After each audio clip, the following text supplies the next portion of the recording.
Good evening. Welcome to Reality Check. Well, the Maharaja is in the news again because Air India, our national carrier, is apparently up for sale.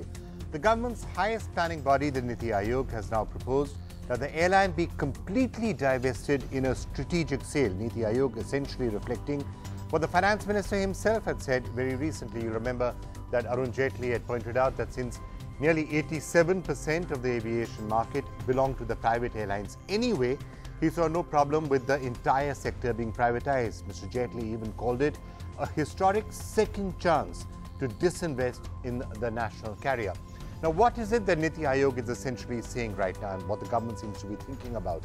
To push its case, NITI Aayog has cited various global examples where governments have sold their sales in national carriers to make their operationals feasible and viable. These include British Airways, Japan Airways, Austrian Air, for that matter Swiss Air itself, which the last two have been sold to Lufthansa. The problem essentially though is going to be that while buyers could emerge, they certainly aren't going to be taking on all the debt of Air India, and therefore the proposed sale would also include writing off loans worth 30,000 crore rupees, maybe more. At least that's what seems to be there in the NITI Aayog proposal.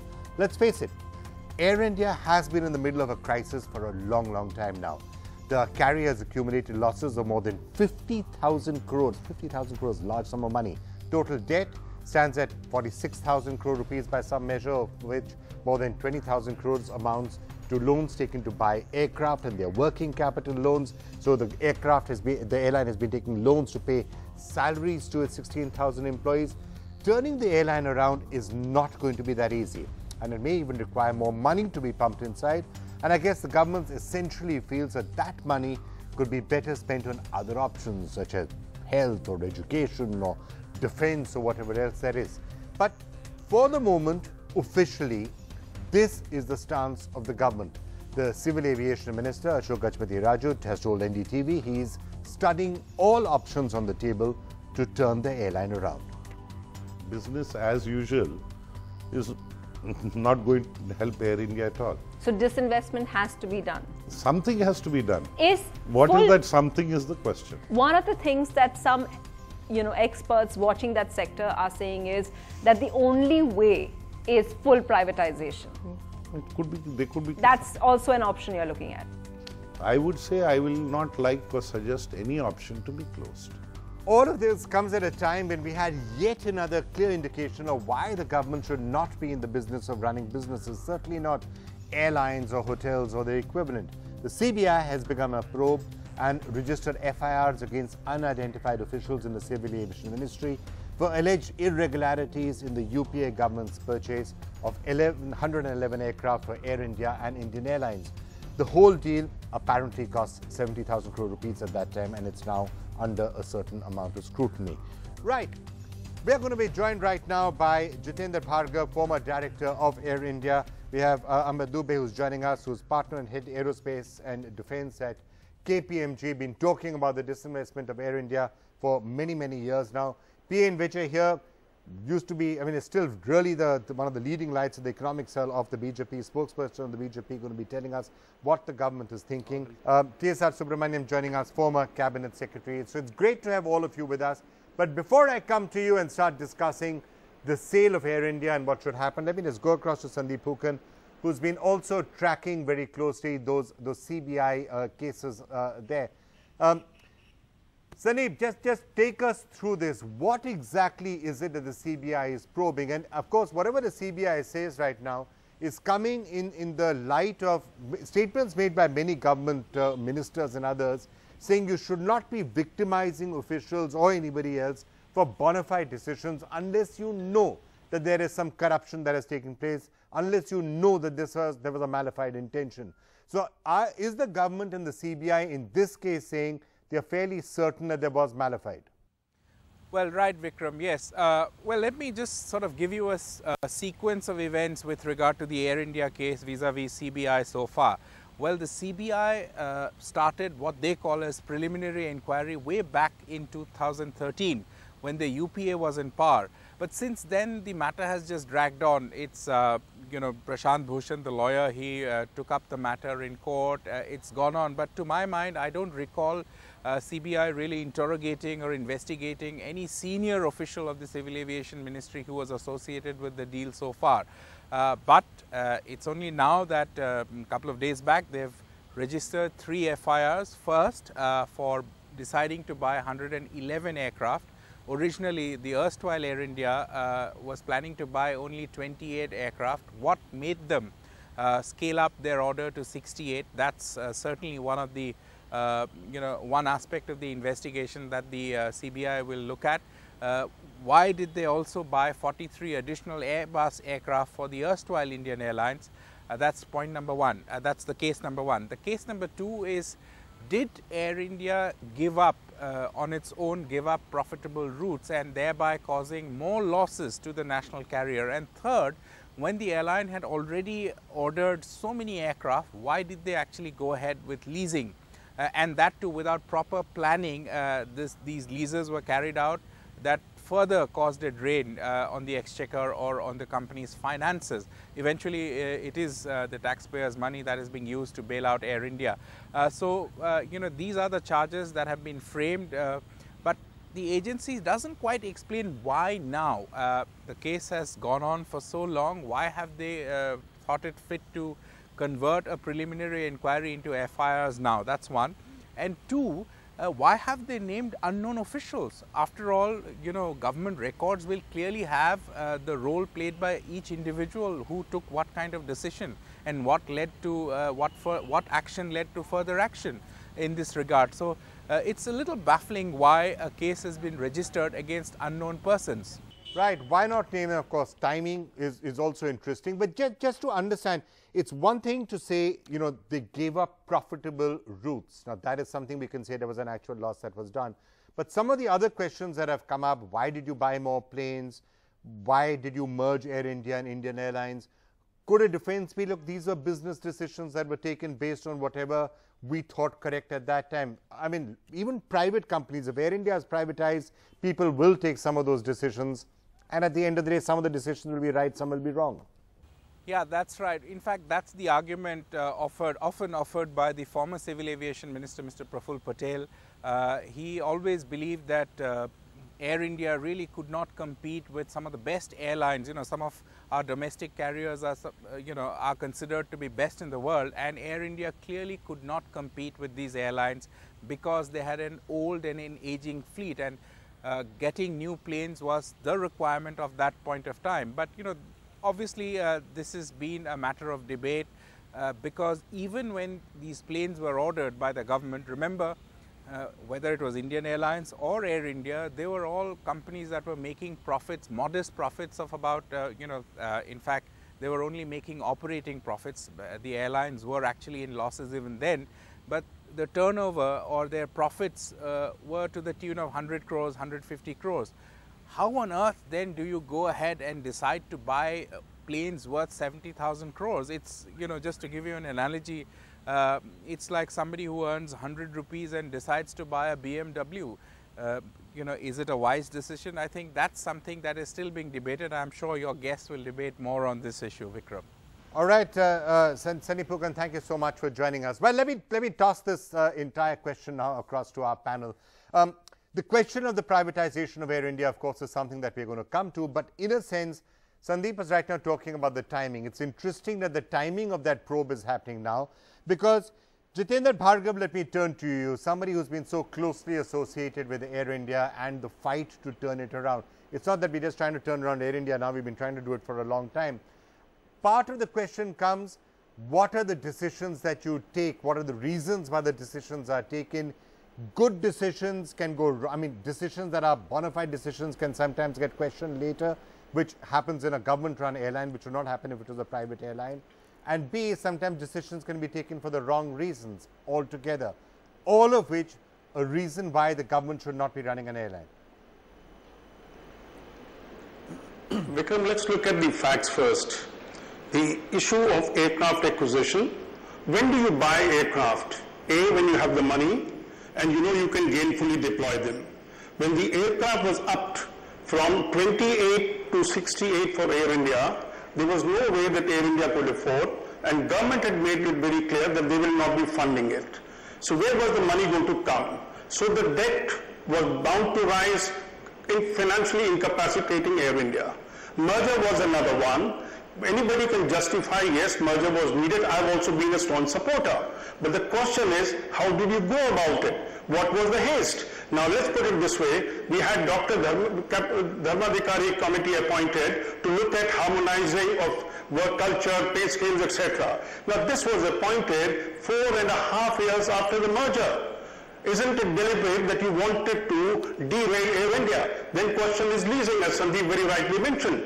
Leasing is required in the interim period when your fleet induction is going to take place in a gradual manner. But what we witnessed was that even when the lease of one aircraft, it is going to expire 1 year later, you are already leasing a replacement aircraft. Now it is these kind of startling aberrations that have been taken up by Air India employees and by the unions and by Prashant Bhushan's petition to Supreme Court. Now one thing that Sandeep did not make a mention is, it is not that the government or the CBI has on their own volition initiated inquiries or filed FIRs. It is on the directions of the Supreme Court of India. Now there are wrongs committed and it has had a very, very devastating impact on the Air India's financial stability, and if we are questioning today Air India's survival, you've got to give to the political decisions that were taken, and as he very rightly said, unnamed officials. You knew the people who were in the ministry, you knew the people who were on the board, you knew the senior management people of Air India who signed on the dotted line or facilitated such decisions. Now there are umpteen examples which wouldn't even stand scrutiny. Take for example non-stop flights. You wanted to buy the aircraft for non-stop flights. Now you give it the justification that we'll be able to command a premium of 10% in fare. Now it's not happening. Now question is, your non-stop flights have been uneconomical, but it's only recently when the prices are down that we're being able to recover costs. Right, and I think, of course, as I said, some of those decisions like giving up routes in the Middle East were more questionable. T.S. Subramaniam, let me just come to you on this, and then I want to shift to the disinvestment itself, because that, frankly, is probably the best way to do, just, get the government out of it. But you and others who've been really the topmost, the senior-most bureaucrats in the country have sometimes said, and the government has echoed it, some of those decisions could be bad decisions. They may not make sense. Why are you buying so many planes? Bad decision. Why are you merging them? Bad decision. Why are you doing non-stop flights? Bad decision. There's a difference between a bad decision and a corrupt decision. You should be prosecuted and hounded and chased down and arrested for a corrupt decision, not necessarily for a bad decision. At least that's the way it happens in the private sector. And I know you and others have said that in many other cases, not necessarily in this case, but in other cases like the coal scam. Well, I feel that the point now is what of the future. But to go back to the past, or rather the sort of witch hunting against officials, etc., etc. Vikram, it is no secret. I think we have to be a schoolboy to think that decisions are taken in every state or in government of India in vacuum. There are pressures. There are 3 years, government of India has sharply changed. But you go to the state, the corruption level is doubled. I know people who say some universities, extracting roads, contracts, the numbers are astronomical. I mean, for a vice chancellor, 26 crores. These are, in other words, we are going to a basic question, very foolish question. Why are bad decisions taken? Sometimes by mistake, but most often policy decisions are taken because some minister is making money. So, sometimes it's a bureaucrat's job then to say that I'm not going to allow it to happen. It's a job. Sometimes the bureaucrat assists, sometimes he collaborates, sometimes he's even a partner. But in many cases, he's just being nice. He says he does not want to do anything, he wants to spend 2 happy years to go. I don't doesn't want to fight with the minister, doesn't want to say no, or doesn't have the courage to say no. Therefore, today, unless our systems start inquiring into ministers as to how they made 1,000 crore in 5 years, 3 years kind of thing, like the kind of Lalu case is coming out now. Once you do that, I think the system essentially is rotten. You may go into details all over the place. I also entirely agree. One last point is, honesty is not just financial honesty. It is also intellectual integrity is also, and therefore it's being able to say no. Therefore, I don't want. It's having the backbone to saying no, even if it means you're going to end up getting transferred to some ghastly ministry. I don't want to see a chairman of Air India or Secretary of Civil Aviation be a pleasant doormat to say yes to whatever the minister wants. So, P.N. Vijay, let me just get you in, and then I'm going to move to the disinvestment itself. I had Gadkari speaking to me just a short while back, and he essentially said also that I'm a little concerned about this particular trend as to what extent should you be chased down for decisions that were taken in the past, and it's relevant for your government as well. And there's a reason why it's relevant for your government. If you want the policy paralysis that happened in the last 2-3 years of the UPA, and let's face it, there was complete paralysis. Nobody was taking a decision. You want, and the government wants, decisions to be taken and be taken really fast in the present environment. You'll always struggle to do that if people think that later they're going to be prosecuted for it. Like, for example, if you're going to try and recapitalize the banks right now, you're going to write off 20, 30,000, 40,000 crore rupees of loans given to various corporate houses. Anybody who's going to sign on that file right now is bound to be scared that 5 years, 10 years, 15 years later, it's going to be some other government, and they'll come and say, why did you do it? How much money did you make? I'm going to send you to jail. Is that a genuine concern? Well, you know, Vikram, we are in a very difficult position here between the hard rock and the deep sea, because we are very committed to a growth strategy, which means that we want faster decision making, etc. But let's not forget, it's the same bureaucracy we have to use to get these things done, and so it's not in our interest to demoralize it. But then what's happening today in this country, whether it call it judicial activism, whether it's call it media, governments sometimes have no option but to hear the will of the people. And whatever government, I thought it was the job of the government to lead, not to listen no, to what's being sometimes, said as on in the this media particular, or no, I'll tell you, social it media. is not, no, it's, I mean, no government can ignore the media or the judiciary, come on, we are in a democracy. You see, what I'm saying is that, let's say 1 million decisions are taken in public sector banks, in BHEL, in SAIL, in Coal India. Government still has a huge part of the economy. How many cases are being filed? It's not that cases being filed for everything. We are in a majority of the cases giving the benefit of the doubt that it was a bad decision. But if some evidence comes to that, you have no it's choice. our duty. Okay, let me turn to the Some more duty. substantive. Let me turn to the more substantive issue also that we want to look at. The possibility of a sale and how will that go forward, and let me just get Amir on this, who's been actually talking about this for a long time. All of you have in some form or the other. It's going to be another tough decision, and that's why I think it's interesting to link all this together. You may have to do a debt restructuring, a write-off of 30,000 crore rupees, which in a sense is going to be taxpayers' money out there, without which nobody is going to buy. So how do you proceed with the privatization of Air India so that everyone is comfortable with it, everyone can sign off on it, and yes, you're not going to be having more cases filed about this 10 years from now? Mr. Dubey. Yeah, thanks Vikram for having me. I think the best option, I mean there are several theoretical options. The best option that we would propose is that they keep the liabilities in the Air India balance sheet and pass on the assets, they lease their assets to an SPV, and in that SPV which is newly formed, you can give 74 to 100% equity to a private operator on a global competitive bidding basis. That way you're segregating the assets and liabilities. There are significant assets that the airline has in terms of 100+ aircraft. They have slots which are not available both at Delhi, Mumbai, other major airports, and even global airports. They have real estate, and they also have subsidiaries. Now the key question is, should we first sell off the subsidiaries, make some money, pay off some debt, and then go for the big one for Air India? The other question, a strategic question actually, is that can we kill two birds with the same stone? There was a lot of problem with this merger in 2007 between Air India and Indian Airlines. Should we unbundle them and sell them as two separate parties? Because sometimes the sum of parts could be easier to absorb or to bid for, and the government might get a higher realization. So see, these are some of the strategic questions which will have to be thought through. Jitendra Bhargav, you've been so closely associated with the airline for so long. How would you do it? How would you privatize Air India? You see what and would you suggest that Air India should be privatized, by the way? No, yes, I'm all for it, and I wish it had happened 25 years ago, because that time Air India had real value. What we have now today is a residual thing, so that is why, as Minister has said it openly, we may not perhaps find a buyer. I don't know why this negative streak is being put in public domain. let the Air India assets... Because he said कि हमें बकरा कहाँ से मिलेगा or words to that effect. No, that's what I'm saying. Now, there was no need for putting a negative streak in public domain.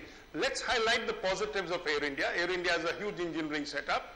Air India has ground handling business. Air India has real estate available to it. Air India's building is at Nariman Point. All those kind of things are there and to go about it. But I have been a strong advocate, Vikram. Air India being a public sector company bears the burden of being a government company on very many cost factors. Now, you can't be comparing Air India's balance sheet with that of Jet Airways or Vistara or for that matter, Indigo.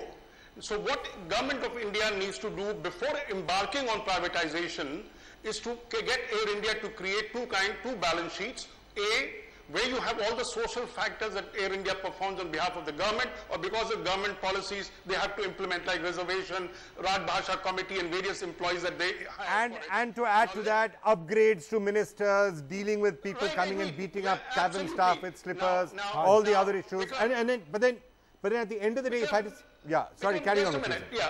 And let Government of India compensate Air India to that extent. On the other side of the operational parameters, on which I know that Air India employees are not performing as good as the private sector employees are. Once you have divided this, then Air India employees will really know, yes, at the moment what are they doing? They think all of Air India ills are on account of the political intervention, political decisions. Once you have divided the two, you will have moral right to tell the employees. I think that's an excellent idea. The Government of India can't be waving these things, writing off your debt for all times to come. You got to be on your legs, and if you can't survive, so be it. But in the present situation, there is a total kind of confusion as to who will be held accountable. Fine. I think you made your point loud and clear, Mr. Bhargav. TSR Subramaniam and PN Vijay, just want to ask you one more question. As he said, there are certain social obligations that Air India does as well. And I'm not talking about upgrades and fancy treatment to ministers and others. There are things like the Hajj pilgrimage. Hajj pilgrimage is there. There are times, for example, when Indians are trapped overseas, Air India does airlifts. Is it crucial, in your view, to have a national carrier? Let's look at that. Because that point is going to come up when you're trying to privatize it. Someone or the other is going to stand up and saying, we need a national carrier. About 20 years back, I was of the view, looking at Somalia, Basra, all those, Kuwait, all those examples, that we need a Government of India airline. And now I'm not sure. In the last 20 years, I've changed my mind now, because experience has shown that government is not capable of doing any consumer industry business, etc., service industry, etc. And most other countries don't have it either. It's not that Britain has it. It should not. I think, therefore, it is now a given that this should be done. I think we are now, it is more a self-flagellation that we have imposed so much. It is more the sort of spirit of the managing director to be nice to government. If you quantify the social obligations, they will be minuscule if you really do that. Would the government be okay with being the government which says we are taking the plunge, we are privatizing Air India, you will have the left and others coming, you will have probably some union problem. You're prepared for that? I think we are prepared for it. We walked the talk when we were in power last. I think we had Air India we sold the hotel properties of Air India, if you remember. So we don't fight shy of this type of criticism, which will run on expected lines. Personally, I feel that there are two compelling arguments why we should do it. One, the bigger argument that should government be in consumer industries. Two, if that industry is also making huge losses, should we? One is a commercial decision, another is a philosophical decision. Okay. The problem would be more in the philosophical decision, because if we took the stand that Air India should not be in consumer, then what happens to the PSU banks, which have about 70% of the stake? What happened to the insurance companies, which have 90% of the stake? Reality check 3 weeks from now, should we sell on private sector? Yeah. I'll get you back. I wrote in 22 years ago that we must have a phased program to sell every consumer product company of the government. Okay, let's see if we get that. But I'm out of time. I'm already out of time. I'm already out of time. Mr. Dubey, one final word from you. Do you think it's going to happen and happen soon now? From all that you're hearing, is this an idea which's time has finally come?